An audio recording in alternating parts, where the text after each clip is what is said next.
Hello students, welcome to the next class of science. हम कौन सा चैप्टर कर रहे थे? चैप्टर लाइट, है ना।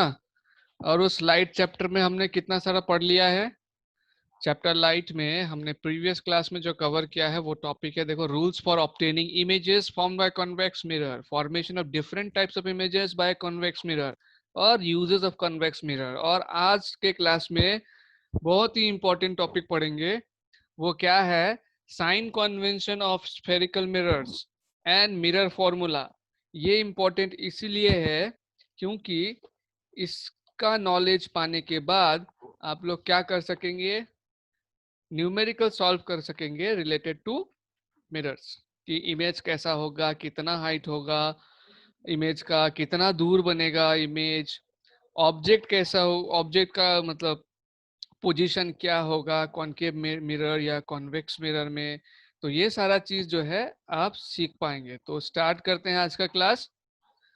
Sign convention of spherical mirror. Sign convention का कुछ इंपॉर्टेंट रूल्स मैं बताने जा रहा हूं अभी। प्लीज बहुत ही ध्यान से सुनना एंड उसको नोट कर लो कॉपी में। पहले एक बार concave mirror and convex mirror किस तरीके का होता है बता दूं। इस तरीके का होगा कॉनकेव मिरर, ठीक है ना, जिसका जो रिफ्लेक्टिंग सरफेस है वो इस तरफ से अंदर की तरफ रहेगा। इसका बीचों बीच टच करता हुआ एक लाइन होगा जिसको कहेंगे प्रिंसिपल एक्सिस। प्रिंसिपल एक्सिस कहाँ से गुजरता है? सेंटर ऑफ कर्वेचर एंड जाके पोल को टच करता है। पोल होता है मिरर का सेंटर पार्ट एकदम, और ये दोनों के बीच में होता है फोकस। और इसको बोलते हैं कॉनकेव मिरर को क्या बोलते हैं? Converging mirror. क्या बोलते हैं? Converging mirror. लाइकवाइज एक और मिरर रहता है जिसको बोलते हैं डाइवर्जिंग मिरर। डाइवर्जिंग मिरर इस तरीके का होगा जिसका रिफ्लेक्टिंग पार्ट क्या होगा? रिफ्लेक्टिंग पार्ट इस तरह बाहर निकला होगा। इसमें भी प्रिंसिपल एक्सिस होगा। प्रिंसिपल एक्सिस का सेम पोल में से पास करेगा, ठीक है। एंड इसका जो सेंटर ऑफ कर्वेचर होगा वो बिहाइंड द मिरर होगा। एंड इसका बीचों बीच में फोकस होगा, ठीक है ना। तो इसका फोकस और सेंटर ऑफ कर्वेचर, जो हमारा डाइवर्जिंग मिरर है यानी कि कॉन्वेक्स मिरर है, उसका centre of curvature and focus कहाँ होता है? बिहाइंड द मिरर होता है, ठीक है। और कॉनकेव मिरर का सेंटर ऑफ कर्वेचर और फोकस कहाँ होता है? वो इन फ्रंट ऑफ द मिरर होता है। तो साइन कन्वेंशन समझने के बाद ये सब चीज दोबारा काम लगेगा, इसीलिए मैंने फिर से इसको रिवाइज कराया, ठीक है। नाउ लेट अस सी साइन कन्वेंशन का क्या रूल है। रहने दीजिए डायग्राम कुछ देर तक, कोई बात नहीं। तो according to the new sign convention, ठीक है, क्या है? All the distances are measured from pole of the mirror as origin. कोई भी डिस्टेंस आपको यहाँ मेजर करना हो, चाहे ऑब्जेक्ट डिस्टेंस चाहे इमेज डिस्टेंस, वो आपको कहाँ से मेजर करना है? वो पोल से मेजर करना है। पोल से इधर जाएगा या तो पोल से इधर जाएगा, ठीक है। दूसरा इंपॉर्टेंट पॉइंट लिख लीजिए। Distance measured in same direction as that of incident ray are taken as positive. मतलब जिस डायरेक्शन में इंसिडेंट रे जाता है, इंसिडेंट रे कौन से डायरेक्शन में जाता है? आपने रे डायग्राम में देखा ना, इस डायरेक्शन में जाता है ये इंसिडेंट रे। इंसिडेंट रे का ये डायरेक्शन है। तो जिस डायरेक्शन में इंसिडेंट रे जाता है उस डायरेक्शन में अगर हम लोग डिस्टेंस मेजर करते हैं पोल से, ठीक है, जैसे पोल से, ये पोल से इधर, पोल कॉन्वेक्स मिरर में जब हम फोकल लेंथ मेजर करेंगे पोल से इधर, तो वो सारा क्या होगा? पॉजिटिव होगा, ठीक है। मतलब in the direction of incident रे अगर हम मेजर कर रहे हैं तो वो जो डिस्टेंस होगा वो पॉजिटिव साइन के साथ आएगा। और अगर जो इंसिडेंट रे है उसका उल्टा तरफ, जैसे इंसिडेंट रे इधर जा रहा है और हम इसको मेजर कर रहे हैं पोल से फोकस इस तरफ, तो ये जो होगा, ठीक है, ये क्या होगा? आपका नेगेटिव साइन से रिप्रेजेंट किया जाएगा, इसको नेगेटिव हम लेंगे, ठीक है। Then distance measure upward and perpendicular to the principal axis are taken as positive. Upward मतलब ये ऊपर की तरफ, प्रिंसिपल एक्सिस से ऊपर की तरफ, और परपेंडिकुलर टू प्रिंसिपल एक्सिस, ये डिस्टेंस हम मेजर करेंगे तो उसको पॉजिटिव रखेंगे। जैसे मान लीजिए प्रिंसिपल एक्सिस के ऊपर हम क्या रखते हैं? प्रिंसिपल एक्सिस के ऊपर में हम रखते हैं ऑब्जेक्ट्स, है ना। तो ऑब्जेक्ट अगर इस तरीके से है प्रिंसिपल एक्सिस से ऊपर, कभी कभी इमेज भी प्रिंसिपल एक्सिस के ऊपर बनता है, तो अगर प्रिंसिपल एक्सिस से ऊपर बन रहा है, अपवर्ड बोला है ना, अपवर्ड, मेजर अपवर्ड, और वो perpendicular to the principal axis है, तो उस डिस्टेंस को हम क्या लेंगे? पॉजिटिव लेंगे। एंड इसका ऑपोजिट, अगर कोई डिस्टेंस हम प्रिंसिपल एक्सिस के नीचे डाउनवर्ड और perpendicular to the principal axis होगा, उसको हम लोग नेगेटिव से मार्क करेंगे। तो ये साइन कन्वेंशन में बेसिकली हम लोगों को डिस्टेंस में कहाँ पर प्लस साइन लगाना है और कहाँ पर माइनस साइन लगाना है ये पता चलता है। तो ये रूल्स को अच्छे से कॉपी में लिख लीजिए। इसका छोटा समरी एंड कंक्लूजन भी मैं आपको दे देता हूँ अभी, जिससे आपको इजीली याद रहेगा कि कौन सा मिरर का फोकल लेंथ नेगेटिव होगा, कौन सा मिरर का फोकल लेंथ पॉजिटिव होगा, है ना। यहाँ यहीं से निकल जाएगा। देखो, जो कॉनकेव मिरर है, कॉनकेव मिरर का फोकल लेंथ पी से हम लोग किस तरफ मेजर करेंगे, अगर मेजर करना होगा तो हम पोल से इस तरफ मेजर करेंगे, जो कि हमारा इंसिडेंट रे का डायरेक्शन का ऑपोजिट है। तो यानी कि इस केस में, कॉनकेव मिरर के केस में फोकल लेंथ जो होगा वो क्या होगा, नेगेटिव होगा। और कर्वेचर, ठीक है, रेडियस ऑफ कर्वेचर वो क्या होगा, वो भी नेगेटिव होगा, है कि नहीं। क्योंकि पोल से इस तरफ मेजर करना पड़ रहा है हमको। ऑब्जेक्ट ऑब्जेक्ट हमेशा ऑब्जेक्ट डिस्टेंस हमेशा ही नेगेटिव होगा, ये याद रखिए। ऑब्जेक्ट डिस्टेंस हमेशा ही नेगेटिव होगा, क्योंकि ऑब्जेक्ट जो है हमेशा किधर रहता है, towards the left of the mirror, ठीक है। मतलब अगर आपको ऑब्जेक्ट का डिस्टेंस मेजर करना हो तो पोल से आपको इधर आना होगा, मतलब इंसिडेंट रे का ऑपोजिट। तो ऑब्जेक्ट डिस्टेंस जो होगा वो हमेशा नेगेटिव होगा, चाहे वो कॉनकेव मिरर हो या कॉन्वेक्स मिरर हो। सिर्फ डिफरेंस ये होगा कि फोकल लेंथ कॉन्वेक्टिव मिरर में नेगेटिव होता है, कॉन्वेक्स मिरर में पॉजिटिव होता है। क्योंकि देखो, कॉन्वेक्स मिरर का जब आप फोकल लेंथ मेजर करोगे वो पोल से इस तरफ जाएगा, जो कि इंसिडेंट रे का डायरेक्शन है। रेडियस ऑफ कर्वेचर मेजर करोगे तो इस तरफ जाएगा, जो कि इंसिडेंट रे का डायरेक्शन है। यानी कि कॉन्केव मिरर में focal length and radius of curvature negative होता है, और कॉन्वेक्स मिरर में focal length and radius of curvature positive होता है। और ऑब्जेक्ट डिस्टेंस, इमेज डिस्टेंस के बारे में बाद में बताऊंगा। ऑब्जेक्ट डिस्टेंस हमेशा ही क्या होगा, नेगेटिव में होगा, चाहे वो कॉन्केव मिरर हो या कॉन्वेक्स मिरर हो। क्योंकि अगर जैसे कॉन्केव मिरर में इमेज यहाँ पर है ना, जो अगर इसको मेजर करेंगे तो पोल से against the direction of incident रह जाएगा। और कॉन्वेक्स मिरर में भी तो सेम वही है, ऑब्जेक्ट तो इधर रहता है, तो इसको भी जब मेजर करेंगे अगेंस्ट द डायरेक्शन ऑफ क्या होगा, इंसिडेंट रे होगा। यानी कि ऑब्जेक्ट डिस्टेंस हमेशा ही नेगेटिव होगा। और एक और चीज, ऑब्जेक्ट का जो हाइट है वो हमेशा पॉजिटिव होगा, क्योंकि वो हमेशा ही क्या होगा, प्रिंसिपल एक्सिस के ऊपर में होगा and perpendicular to principal axis होगा। तो ऑब्जेक्ट का जो हाइट होगा वो हमेशा पॉजिटिव होगा। तो ये रूल्स लिख लो, एंड सम कंक्लूजन में दे रहा हूँ उसको भी लिख लो, ठीक है। एंड कंक्लूजन क्या है, all the distance measured from pole to the right of the mirror. अब इससे आपको और आसानी से याद रहेगा। दो मिरर मैं यहाँ पे बना देता हूँ, ये कॉन्वेक्स और ये अ, ये हो गया कॉनकेव मिरर। तो दो मिरर मैंने बना दिए यहाँ पे पोल है, इसका यहाँ पे पोल है। तो क्या बोला, all the distance measured from pole to the right side, pole से राइट की तरफ, ये पोल है, राइट की तरफ मतलब इस तरफ, पोल से राइट की तरफ अगर कोई डिस्टेंस मेजर करते हैं, ये कॉनकेव, ये हो गया आपका कॉन्वेक्स मिरर का, ये कॉनकेव मिरर का। पोल से राइट की तरफ अगर कोई डिस्टेंस मेजर करते हैं तो वो पॉजिटिव में होगा, इस तरफ क्या है, राइट है। एंड दूसरा, पोल से लेफ्ट की तरफ, पोल से अगर आप लेफ्ट की तरफ कोई डिस्टेंस मेजर करते हैं, पोल से लेफ्ट की तरफ मतलब इस तरफ, पोल से लेफ्ट की तरफ, ये चीज याद रखना, बार बार बोलो, पोल से राइट की तरफ कोई भी डिस्टेंस मेजर कर रहे हैं वो पॉजिटिव में होगा। पोल से लेफ्ट की तरफ कोई भी डिस्टेंस आप मेजर कर रहे हैं वो क्या होगा, नेगेटिव में होगा, नेगेटिव, ठीक है, लेफ्ट साइड में। As object is placed to the left of pole, object हमेशा क्या होता है, लेफ्ट ऑफ पोल में रहता है। दोनों ही टाइप के मिरर में जो ऑब्जेक्ट है वो क्या होता है, लेफ्ट ऑफ द पोल पे रहता है, इसीलिए ऑब्जेक्ट का जो डिस्टेंस होगा वो हमेशा नेगेटिव होगा। इसके अलावा एक और पॉइंट लिख लीजिए, जो ऑब्जेक्ट का हाइट होगा वो हमेशा क्या होगा, पॉजिटिव होगा। इसको लिख लीजिए आप, मैंने यहाँ पे लिखा नहीं है, ऑब्जेक्ट का हाइट क्या होगा, हमेशा पॉजिटिव होगा। और इसके अलावा दो तीन पॉइंट जो मैंने बताया, focal length of concave mirror and radius of curvature of concave mirror, ये दोनों नेगेटिव होगा, शॉर्ट में लिख के रखिए सबको। और कॉन्वेक्स मिरर का फोकल लेंथ और रेडियस ऑफ कर्वेचर का जो लेंथ होगा वो क्या होगा, पॉजिटिव में होगा, क्योंकि उसको जब हम मेजर करेंगे, जैसे कि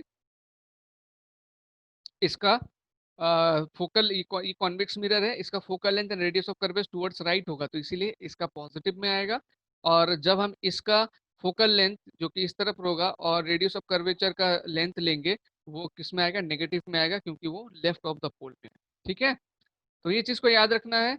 नाउ साइन कन्वेंशन के बाद मिरर फॉर्मूला, क्योंकि ये दोनों का मिला जुला फॉर्मूला से ही हम लोग जो है यूज कर सकते हैं। मिरर फॉर्मूला बिल्कुल सिंपल है, one by v plus one by u is equal to one by f. यहाँ पे वी क्या है, V है इमेज डिस्टेंस, ठीक है, U क्या है ऑब्जेक्ट डिस्टेंस और F क्या है फोकल लेंथ। तो ये पॉजिटिव नेगेटिव हम लेंगे डिपेंडिंग अपॉन द क्या मिरर, किस तरीके के मिरर का हम बात कर रहे हैं, ठीक है। जैसे कि मैं बता देता हूँ, इमेज डिस्टेंस तो डिपेंड करेगा इमेज किस तरफ बन रहा है। अगर पोल के राइट में बन रहा है इमेज, लिख देता हूं मैं, इमेज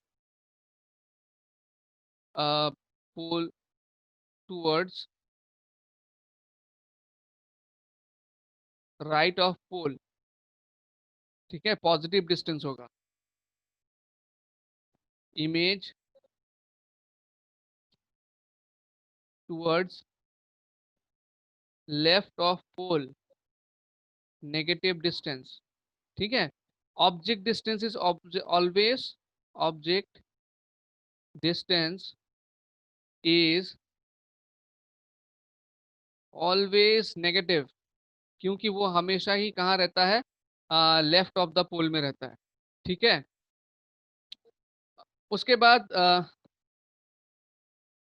हाइट ऑफ ऑब्जेक्ट हमेशा पॉजिटिव होगा, इसको ध्यान रखना है, क्योंकि वो प्रिंसिपल एक्सिस के ऊपर है। हाइट ऑफ ऑब्जेक्ट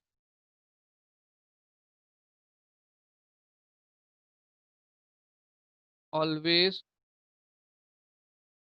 पॉजिटिव, ठीक है। अगर कोई इमेज बिहाइंड द मिरर बनता है, कॉनकेव मिरर का पीछे बनता है, तो इमेज का डिस्टेंस क्या होगा, पॉजिटिव होगा, ठीक है। और इमेज अगर in front of the mirror बनता है कॉनकेव मिरर में, in concave mirror, in concave mirror,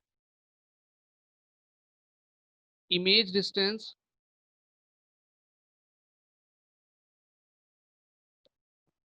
is positive if behind the mirror, अगर मिरर मिरर के पीछे ये बना है,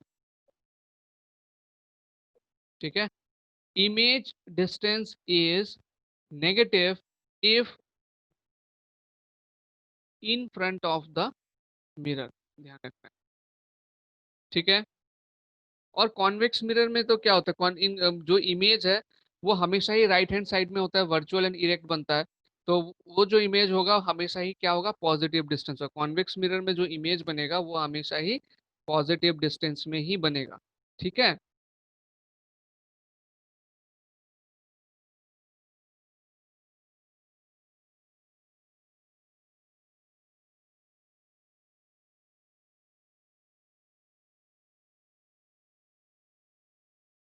ओके, जिस तरीके से मैंने आपको हाइट ऑफ द ऑब्जेक्ट के बारे में बताया, उस तरह से हाइट ऑफ द इमेज के बारे में भी आप कुछ लिख लीजिए। क्या कि अगर कोई वर्चुअल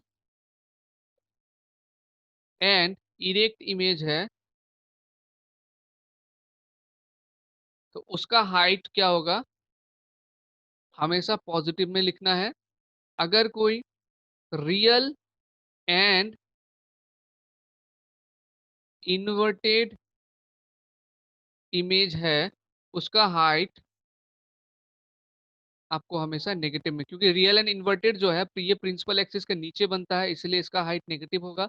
और वर्चुअल एंड इरेक्ट क्या होता है, प्रिंसिपल एक्सिस का ऊपर बनता है, इसीलिए इसका हाइट जो है पॉजिटिव होगा। तो ये था मिरर फॉर्मूला। मैग्निफिकेशन भी दिखा देता हूँ जो इससे रिलेटेड है, ठीक है। नाउ मैग्निफिकेशन क्या होता है, मैग्निफिकेशन का फॉर्मूला पहले देखिए, the ratio of height of image, ठीक है। क्या है ये, ratio of height of image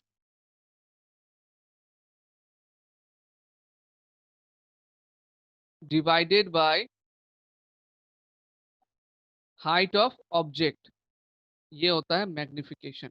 magnification actually बताता क्या है कि इमेज का साइज क्या होगा, बड़ा होगा छोटा होगा, ये बताता है हमको मैग्निफिकेशन। मैग्निफिकेशन को हम डिनोट करते हैं स्मॉल एम से। इस चीज को हम सिंबॉलिकली इस तरीके से लिख सकते हैं, M is equal to H2/H1। यहाँ पे H2 क्या है, H2 है हाइट ऑफ द इमेज और H1 क्या है, हाइट ऑफ द ऑब्जेक्ट, ठीक है। तो height of virtual image is always positive, अभी भी बताया मैंने, जो वर्चुअल इमेज है उसका हाइट हमेशा पॉजिटिव होगा। And height of real image is always negative, और अगर रियल इमेज है तो उसका हाइट हमेशा क्या होगा, नेगेटिव होगा, ठीक है। एक और चीज आप ध्यान रखिए कि अगर मैग्निफिकेशन, ये जो मैग्निफिकेशन है, ये अगर प्लस साइन आता है तो इसका मतलब हमको समझ लेना होगा कि जो इमेज है वो क्या है, वर्चुअल एंड इरेक्ट। ये यहाँ से भी पता लगा सकते हैं, अगर मैग्निफिकेशन प्लस साइन में है, मैग्निफिकेशन अगर पॉजिटिव है तो इसका मतलब जो इमेज है वो वर्चुअल एंड इरेक्ट है। अगर मैग्निफिकेशन में माइनस साइन आया हुआ है, जब मैग्निफिकेशन आप कैलकुलेट करेंगे अगर उसमें नेगेटिव आता है तो इसका मतलब वहीं से हमको पता लग जाएगा कि इमेज क्या है, रियल एंड इन्वर्टेड है। तो ये सब चीज आपको पता होना चाहिए ताकि अगर आपको न्यूमेरिकल दे और उसके बेस पे आपको ये कहा जाए कि पता करो ये वर्चुअल एंड इरेक्ट है या रियल एंड इन्वर्टेड है, तो आप देखेंगे कि मैग्निफिकेशन प्लस में आया तो you will say yes this is virtual and erect image. अगर आप देखेंगे मैग्निफिकेशन माइनस में आया तो आप क्या बोलेंगे कि जो इमेज है वो क्या है, रियल एंड इन्वर्टेड इमेज है। ठीक है, तो ये linear magnification produced by mirrors था। नाउ मैग्निफिकेशन का एक और फॉर्मूला है, एक और तरीके से हम मैग्निफिकेशन निकाल सकते हैं। What is the another formula for magnification? तो दूसरा जो फॉर्मूला है मैग्निफिकेशन का वो क्या है, it's equal to the ratio of the image distance. ठीक है, वो क्या था, height of the image divided by height of the object. ये है image distance divided by object distance. क्या है दूसरा formula, image distance divided by object distance. इसको सिंबॉलिकली किस तरीके से लिखा जाता है, m इजिकल टू लिखा जाता है v बाई यू। ठीक है, v बाई यू एंड इसके आगे एक क्या होगा, माइनस साइन होगा विथ अ माइनस साइन। ठीक है, ये फॉर्मूला ही है इसका, m = minus v by you. ठीक है, m = -v/u। तो देखिए मैग्निफिकेशन का दो फॉर्मूला आया। अभी थोड़ी देर पहले हमने एक फॉर्मूला सीखा था जिसमें क्या लिखा था, m = height of the image h2/h1। और अभी एक और फॉर्मूला सीखा कि मैग्निफिकेशन इज टू क्या है, -v/u। तो यहाँ से हम ये चीज बता सकते हैं कि h2/h1 = -v/u। बहुत ही यूजफुल रिलेशन है। हम कभी भी जो है क्वेश्चन या न्यूमेरिकल सॉल्व करते समय इसको निकाल सकते हैं। मान लीजिए आपको h2 दिया हुआ है, h1 दिया हुआ, मतलब हाइट ऑफ द इमेज दिया हुआ है, हाइट ऑफ द ऑब्जेक्ट दिया हुआ है, आपको इमेज डिस्टेंस दिया हुआ है और पूछा है कि ऑब्जेक्ट कितने दूरी पे प्लेस है, तो आप ये इसको यूज कर सकते हैं उसको सॉल्व करने के लिए। ठीक है, तो अभी हमने जितने भी फॉर्मूला सीखा, mirror formula, magnification and sign convention, वो सब हमको हेल्प करेगा किस तरीके के न्यूमेरिकल सॉल्व करने में, जिसमें हम लोग को ऐसा ये सब पूछा जाए कि इमेज का साइज क्या है, ऑब्जेक्ट का साइज क्या है, इमेज कितने दूरी पे बनेगा, कैसा बनेगा। इस तरीके का न्यूमेरिकल्स जो है सॉल्व करने में हमको ये सारा नॉलेज हेल्प करेगा। तो अगले क्लास में जो होगा हम लोग का यही होगा कि स्फेरिकल मिरर्स के ऊपर जितने टाइप्स ऑफ न्यूमेरिकल्स है मैं वो न्यूमेरिकल्स आपको कराऊंगा। ठीक है, तो उससे पहले ये जितने भी साइन वगैरह मैंने कराया, देखिए लेंस में भी ये साइन कन्वेंशन काम आने वाला है काफी हद तक, तो इसीलिए बहुत अच्छे से वो जो मैंने कंक्लूजन बताया था कि towards the right of the pole, towards the left of the pole, उसमें ज्यादा फोकस कीजिएगा। ठीक है, कि वो चीज अगर क्लियर हो गया ना तो साइन कन्वेंशन जिंदगी भर नहीं भूलेंगे आप। ठीक है, तो नेक्स्ट क्लास में आगे का टॉपिक पढ़ाऊंगा, तो इसको अच्छे से तब तक आप गो थ्रू कीजिएगा।